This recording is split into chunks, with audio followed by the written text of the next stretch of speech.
खरं तर अण्णाभाऊची 106वी जयंती आनंद आणि उत्साह तसेच दलित महासंघाचे माजी जिल्हाध्यक्ष मान्य सूर्यकांत काळे या ठिकाणी उपस्थित आहेत, त्यांचे सहर्ष स्वागत. अण्णाभाऊ साठे जयंती उत्सव साजरी केलेले आहे. त्याचबरोबर अण्णाभाऊ साठे जयंती निमित्त अनेक विविध कार्यक्रमाचं आयोजन केलेलं आहे. आज खरं तर अण्णाभाऊंची 106वी जयंती सरकारनं या वर्षी सुद्धा अण्णाभाऊंना भारतरत्न पुरस्कार जाहीर केलेला आहे. त्याची खंत मनामध्ये वाटते.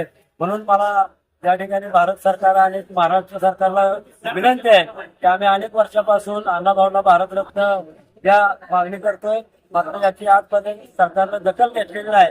म्हणून या अण्णाभाऊ साठे जयंतीच्या निमित्तानं मी या भाजप जातीवादी सरकारचा निषेध करतो. कारण का सगळं अण्णाभाऊंच्या नावाने मिळतंय, मात्र अण्णाभाऊंना पुरस्कार दिला जात नाही. ही खेदाची बाब आहे आणि मातंग समाजाची अस्मिता म्हणून आमच्या अण्णाभाऊ साठेंना भारतरत्न मिळाला पाहिजे होता, मात्र सरकार देत नाही. ही जी खंत पूर्ण महाराष्ट्रातील मातंग समाजाला आहे. यामध्ये सरकारने याही वर्षी अजून वेळ गेलेला आहे. अण्णाभाऊंना भारतरत्न जाहीर करावा असं मी या ठिकाणी मीडियाच्या माध्यमातून मागणी करतो.